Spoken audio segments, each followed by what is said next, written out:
हमने मेरे राजा साहब भाग एक देखा है। उसमें हमने देखा लेखिका राजा साहब से मिलने जाती है, दोनों में वार्तालाप होता है और वो उनका काम भी देखते हैं और उन्हें वो ये भी कहते हैं कि आपका काम अच्छा है, आपका भविष्य भी बहुत उज्जवल है, तो आपको पेरिस आना ही होगा। और जो भी काम वो करते थे, चाहे वो छोटा हो या बड़ा, अपनी तल्लीनता के साथ करते थे। किसी की मदद भी नहीं लेते थे और किसी को हाथ भी नहीं लगाने देते थे। तो बच्चों, आज हम मेरे राजा साहब भाग 2 को अभी कंटिन्यू करेंगे। राजा साहब कहते थे, जब लड़की ससुराल जा रही है उसे संभाल कर भेजना है। जब वे किसी को पत्र लिखते या कुछ और लिखते तो मत पूछिए, हर शब्द हर पंक्ति को नाप तोल कर लिखते थे। फूल उन्हें बहुत प्यारे लगते थे। और यानी संक्षेप में क्या कि जो भी काम करते थे बड़ी लगन से करते थे। किसी को अगर पत्र लिखते थे तो हर शब्द और हर पंक्ति नाप तोल कर वो लिखते थे और फूल उन्हें बहुत प्यारे लगते थे। मुझे याद है 22 अक्टूबर लंदन से पेरिस के गार्दिनो स्टेशन पर ट्रेन से पहुंची थी। राजा साहब स्टेशन पर मेरा इंतज़ार कर रहे थे। ट्रेन लेट थी पर वे वही डटे रहे। मुझे मेरे हॉस्टल के कमरे में छोड़कर ही वे गए। और लेखिका कहती है कि ऐसे ही मुझे याद है 22 अक्टूबर का दिन था, जब लंदन से पेरिस के गार्दिनो स्टेशन पर ट्रेन से पहुंची थी और उसी वक्त राजा साहब उस स्टेशन पर लेखिका का इंतज़ार कर रहे थे। और उसी वक्त ट्रेन भी लेट थी लेकिन वो कहीं नहीं गए, वहीं रुके रहे और लेखिका का हॉस्टल के कमरे तक वो छोड़कर आते हैं। एक दिन मैं बीमार होकर अपने कमरे में पड़ी थी। रात 11 बजे राजा साहब मेरे लिए दवा भारतीय रेस्टोरेंट से खाना पैक करवा कर पहुँच गए। और ऐसा एक अनुभव लेखिका बताती है कि ऐसे ही एक दिन लेखिका बीमार थी, अपने ही कमरे में पड़ी थी और रात के 11 बजे राजा साहब उनके लिए भारतीय रेस्टोरेंट से खाना भी लाते हैं और दवा भी लाते हैं। और इतना ही नहीं बच्चों, तो उन्होंने लेखिका के घर वालों को फ़ोन करके यह भी कह दिया कि आप लोग इसकी चिंता मत करें, मैं हूँ पेरिस में सुजाता की चिंता करने के लिए। और अपने घर वालों को भी उन्होंने दिलासा दिया कि आप सुजाता की यानी लेखिका की चिंता मत करो, उसकी देखभाल करने के लिए मैं यहाँ हूँ। हर बार जब मैं या राजा साहब पेंटिंग पूरी करते तो सबसे पहले एक दूसरे को दिखाते थे।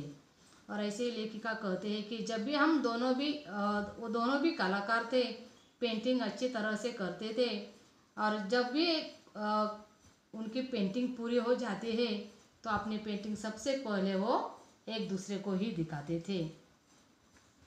दोनों एक दूसरे के ईमानदार समालोचक थे।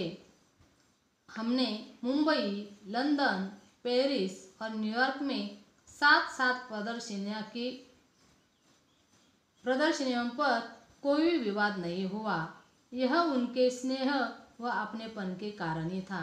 और आगे लेखिका कहती है कि हम एक दूसरे के अच्छे समालोचक यानी गुण दोष का प्रतिपादन करने वाले। और इसके साथ मुंबई, लंदन, पेरिस और न्यूयॉर्क में जितने भी साथ साथ इन्होंने प्रदर्शनियाँ की थी तो उनमें कोई भी वाद विवाद नहीं हुआ था, क्योंकि उन दोनों में अपनेपन था, एक दूसरे के प्रति स्नेह था, आदर था। हिंदी उर्दू तो हमेशा से ही बहुत अच्छी रही है उनकी। अंग्रेजी फ्रेंच भी वे बहुत अच्छी लिखते थे। और लेखिका को जो भाषाएं आती थी उनमें हिंदी उर्दू हमेशा ही उनकी अच्छी ही थी, लेकिन उसके साथ अंग्रेजी फ्रेंच भी वो बहुत अच्छी तरह से समझ सकते थे, लिखते थे। कविता उनसे बहुत प्यार था उन्हें और कविता से भी उन्हें बहुत प्यार था। शेर गज़ल पर पुराने हिंदी फिल्मी गाने बड़े प्यार से सुनते थे। और देखो इतना ही नहीं बच्चों, पुराने हिंदी गाने यानी फिल्मी जो गाने थे शेर गज़ल, वो भी बड़ी लगन से वो सुनते थे।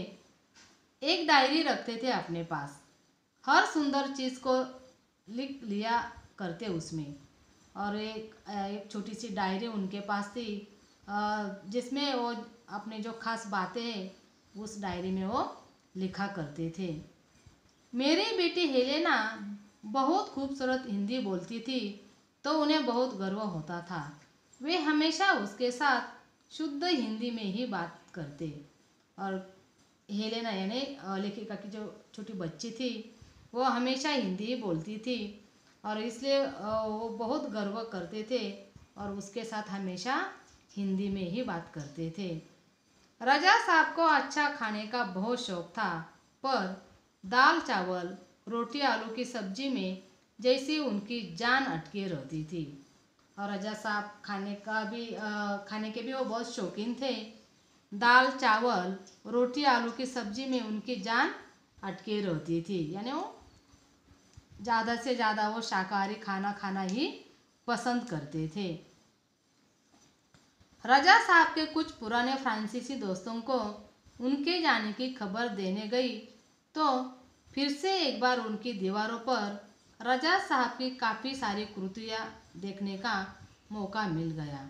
तो ऐसे ही एक दिन लेखिका रजा साहब के कुछ पुराने फ्रांसीसी दोस्तों के लिए या उन्हें जाने की खबर देने के लिए वहाँ जाती है, तो एक बार वापस वह दीवारों पर रजा साहब की बहुत सारी कृतियाँ देखने का मौका उन्हें मिल जाता है। वो हमेशा कहती है, रजा साहब आप मेरे एंजल गार्जियन हैं। तो मुस्कुरा देने पर सन 2000 के बाद से कहते, क्यों अब हमारी भूमिका बदल गई है, तुम मेरे एंजल गार्जियन हो, अब मैं नहीं। और ऐसे ही लेखिका हमेशा कहती थी कि रजा साहब मेरे एंजल गार्जियन हैं। और वो कहती है कि 2000 के बाद से कहते हैं, अब हमारी भूमिका बदल गई है, तुम मेरी एंजल गार्जियन हो, अब मैं नहीं। तो बच्चों, इस पाठ में लेखक हमें यही कहना चाहते हैं कि हमें हमेशा कलाकार की कला का सम्मान करना चाहिए। प्रत्येक कला व्यक्ति के जीवन को सुंदर बनाने का कार्य करती है। अंततः हमें कला की हमेशा उपासना करनी चाहिए। बच्चों, यहाँ मैंने कुछ शब्दार्थ और जो कुछ भी यहाँ मैंने लिखा है वो अपने नोटबुक में लिख लो। होमवर्क के लिए भी मैंने यहाँ कुछ प्रश्न दिए हैं, उसे भी पूरा करो और इस पाठ का वाचन करो। आज हम यही रुकते हैं। धन्यवाद।